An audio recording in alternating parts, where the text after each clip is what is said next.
درود و سلام نہیں سن سکتے، ضرور سن سکتے نے۔ ایک حدیث مال فرماؤ، انشاءاللہ ایمان والیاں دا ایمان تازہ ہو جائے گا، اور جنہاں دے سینیاں دے اندر ایمان ہے ہی نہیں، میں انہاں دا ذمہ دار نہیں، بلکہ دعا کرو کہ رب العالمین انہاں نو بھی ایمان دی دولت و مالا مال فرمائے۔ امام الانبیاء دے چچا جان حضرت سیدنا عباس رضی اللہ تعالیٰ عنہ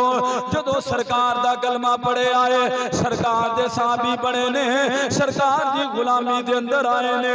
امام الانبیاء دا کلمہ پڑھے آئے، سرکار دی غلامی دے اندر آ گئے نے۔ حضرت گرامی سرکار دی بارگاہ دے اندر ایک مرتبہ حاضر خدمت ہوئے، عرض کی تیئے ماداد کا جلوانے ہو یا رسول اللہ صلی اللہ علیہ وسلم، یعنی حالے آپ نے کوئی گل نہیں کی تھی، بلکہ سرکار دی بارگاہ دی اندر جدو حاضر خدمت ہوئے کوئی مسئلہ نہیں پوچھیا، کوئی بات نہیں پوچھی، کوئی سوال نہیں کیتا، بلکہ مدینے دے تاجدار دی بارگاہ دی اندر سرکار دے بدوہاں چہرے نو بڑی غور دے نال بڑی محبت دے نال ویکھی جا رہے نے، سرکار دے بدوہاں چہرے دی زیارت کری جا رہے نے، سرکار دے بدوہاں چہرے دی زیارت کری جا رہے نے۔ جدو مدینے دے تاجدار نے اپنے چچا جان نو اس طرح بغور دیکھ دیا ہویا ملاحظہ فرمایا یا امو حلہ کا حاجہ، اے میرے چچا جان کوئی حاجت ہے، کوئی سوال ہے تے سوال ہے تے کرو، یعنی اس طرح غور دے نال کیوں ویکھ رہے جے۔ حضرت عباس رضی اللہ تعالیٰ عنہ مدینے دے تاجدار امام الانبیاء دی بارگاہ دے اندر عرض کرتے نے مازاد کا جلوانیو، اے خدا دی خدائی دے بادشاہ سونیا کلمات میں تواڈا ہون پڑے آئے، لیکن میں تواڈی شخصیت تو تواڈے مرتبے تو تواڈے مقام تو اس ویلے دا متاثرہ میں توانو سونیا ادو دا جاندا ماں جدو تواڈی عمر مبارک صرف 40 دناں دی سی۔ کتنے دناں دی سی؟ 40 دن دی، یعنی جدو تسی 40 دن دے سی، میں تواڈی شخصیت تو ادو دا ہی متاثر ہوں،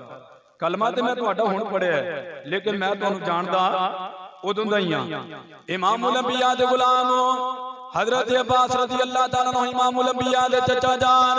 عرض کرتے نے سونیا میں تانوں ادو دا جاننا وا جدو تواڈی عمر 40 دناں دی سی، عرض کیتی اے مازاد کا جلوانیو تواڈی عمر مبارک 40 دناں دی سی، اور تسی پنگوڑے دے اندر تشریف فرما سی، اور میں کی ویکھیا کہ میں تواڈے در دولت تے آیا وا، آسماناں تے 14ویں رات دا چن چمکدا پیا سی، تسی پنگوڑے دے اندر تشریف فرما سی، اور چن جڑا تواڈے نال گلاں کر رہا سی، تسی چن دے نال گلاں کر رہے سی، لیکن میں تواڈی دوناں دی گفتگو تواڈے دوناں دا کلام سمجھ نہ سکیا کہ تسی چن نو کی فرما رہے ہو، اور چن تواڈی بارگاہ دے اندر کی عرضا کردا پیا ہے۔ مدینے دے تاجدار عالم الغیب نبی نے فرمایا اے میرے چچا جان چلو ادو نہیں سمجھے تے میں ہن سمجھا دینا وا، چلو ادو نہیں سمجھے تے ہون سمجھا دینا۔ امام الانبیاء مدینے دے تاجدار نے فرمایا چلو ادو نہیں سمجھے تے میں ہون سمجھا دینا وا، عرض کیتی حضور ٹھیک ہے۔ مدینے دے تاجدار نے فرمایا کہ اے میرے چچا جان اس رات میری والدہ ماجدہ بہت زیادہ تھکیاں ہویاں سن، اور انہوں نے مینوں جدو پنگوڑے دے اندر ڈالیا ایک کپڑے دے نال بن دیتا اور خود سو گئیاں تاکہ میں رواں تے زمین تے نہ گر پواں۔ حضرات گرامی امام الانبیاء فرماندے نے میں پنگوڑے دے اندر لیٹیا ہویا سا، میری والدہ محترمہ آرام کر دیاں پیاں سن، اور تھکاوٹ دی وجہ دے نال مینوں پریشانی ہوئی تے میں رون دا ارادہ کیتا۔ وہ خالق کائنات نے فرمایا اے چن حکم رب جلیل، فرمایا زمین تے دیکھ میرے پیارے محبوب دی والدہ ماجدہ سو رہیاں نے، اور محبوب پنگوڑے دے اندر تھکاوٹ دی وجہ دے نال رو رہے نے۔ عرض کیتی یا اللہ میرے واسطے کی حکم ہے؟ فرمایا میرے محبوب نو گلا ਕੰਨਾਂ ਦੇ ਅੰਦਰ ਲਾ ਲੈ, ਮੇਰੇ महबूब ਨੂੰ ਰੋਣ ਨਹੀਂ ਦੇਣਾ। ਇਮਾਮੁਲ ਅੰਬੀਆ ਫਰਮਾਉਂਦੇ ਨੇ ਐ ਮੇਰੇ ਚੱਚਾ ਜਾਨ, ਚੰਨ ਮੈਨੂੰ ਬਹਿਲਾ ਰਿਹਾ ਸੀ, ਮੈਨੂੰ ਦਿਲਾਸੇ ਦੇ ਰਿਹਾ ਸੀ, ਸਰਕਾਰ ਰੋਣਾ ਨਹੀਂ, ਸਰਕਾਰ ਰੋਣਾ ਨਹੀਂ। ਤੇ ਜਦੋਂ ਮੈਨੂੰ ਦਿਲਾਸੇ ਦੇ ਰਿਹਾ ਸੀ ਤੇ ਮੈਂ ਰੋਣ ਦਾ ਇਰਾਦਾ ਤਰਕ ਕਰ ਦਿੱਤਾ। ਮੈਂ ਰੋਣ ਦਾ ਇਰਾਦਾ अर्ज की या रसूल अल्लाह, मैं एक होर मंजर भी वेखिया, मैं एक होर मंजर भी वेखिया ते आसमानां ते 14वीं रात दा चंद ते चमक रहा सी, लेकिन तुसी पंगूड़े मुबारक चों अपनी शहादत वाली उंगली भी आसमान की तरफ चंद की तरफ कीती हुई सी,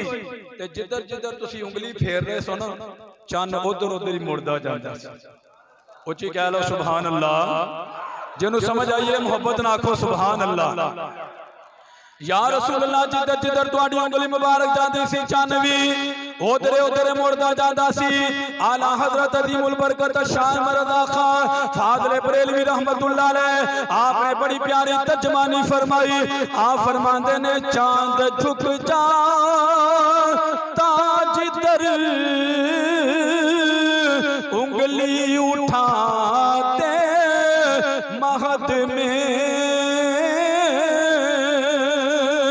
चांद झुक जाता जिधर उंगली उठाते महद में, क्या ही चलता था इशारों पर खिलौना नूर का। और आला हज़रत फरमाते ने कि सरकार चंद दे नाल क्यों खेलदे सन, सरकार चंद दे नाल फरमाते ने खेलते थे चांद से बचपन में आका, इसलिए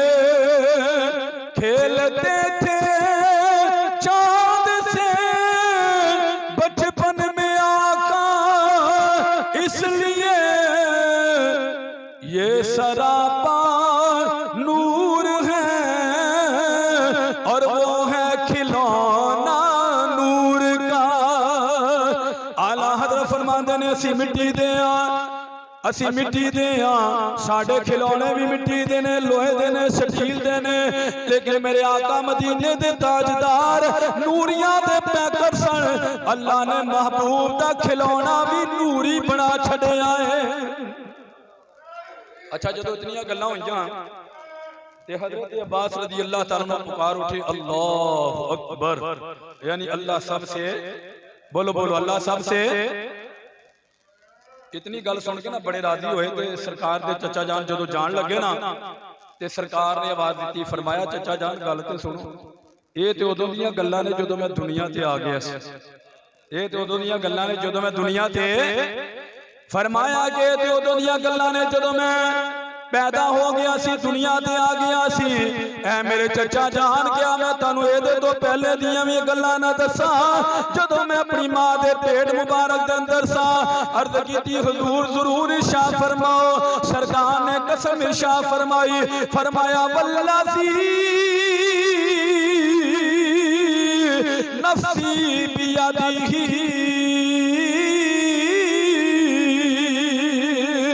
फरमाया कि मेरे चचा जान, मैनू कसम है रब्बे जुल जलाल दी जिदे कब्जा कुदरत दे अंदर मेरी जान है। लक़द कुन्तु अस्माउ सरीर अल कलम अल लौहिल महफूज। ऐ मेरे चचा जान, मैनू रब्बुल आलमीन दी इज्जत व जलालत दी कसम है जिदे कब्जा कुदरत दे अंदर मैं मेरी जान है। लक़द कुन्तु अस्माउ, ऐ मेरे चचा जान, मैं अपनी मां दे बतन शरीफ के अंदर जदों सा, अल्लाह दे लोहे कलम ते यानी कलमे कुदरत दी आवाज सुनदा सा, और वो आवाज सुनदा सा जड़ी लोहे महफूज ते हुंदी सी। यानी अल्लाह दी कुदरत दी कलम जदों लोहे महफूज ते चलदी सी, जदों लोहे महफूज ते चलदी सी कि वो चलण दी आवाज मैं अपनी मां दे बतन शरीफ दे अंदर सुनदा सा। मैं अपनी मां दे बतन शरीफ दे अंदर पता चलिया कि मदीने दे ताजदार अल्लाह दे प्यारे नबी, असां उस नबी दे उम्मती हां कि जिस नबी दा मुकाम है کہ اپنی ماں دے بطن شریف دے اندر رہندے ہویا چاند دے سجدے دی آواز سن دے فرشتیاں دی تسبیح دی آواز سن دے پے نے اور اللہ دے قدرت دی قلم دی جڑی لوح محفوظ تے او قلم چل رہی ہے او دی آواز سن دے پے نے انصاف نہ دساں جڑے اپنی ماں دے بطن دے اندر اتنیاں آوازاں سن سکدے نے کہ آؤ گنبد خضرا دے اندر اپنے غلاماں دا درود و سلام نہیں سن سکدے الحمدللہ ساڈا عقیدہ ہے کہ ساڈے سرکار زندہ نے جدو درود و سلام پڑھیے تے سرکار سندے نے بولو سرکار سندے نے اور جمعے والے دن سرکار نے بالخصوص فرما چھڑیا فرمایا کہ اگے پیچھے تہاڈا درود و سلام میرے تک پہنچدا رہندا ہے لیکن جڑا جمعہ المبارک والے دن میری ذات تے درود و سلام پڑھے سرکار فرماندے نے میں خود اپنے کنا دے نال سندا ہاں خود اپنے کنا دے نال اللہ تعالیٰ دی بارگاہ دے اندر دعائے کہ اللہ تعالیٰ دی حاضری اپنی بارگاہ دے اندر قبول فرمائے تواڈے ذوق و شوق نو سلامت رکھے انشاءاللہ ایتھوں ہی اگلے جمعہ المبارک گفتگو دا آغاز کرانگے وما علینا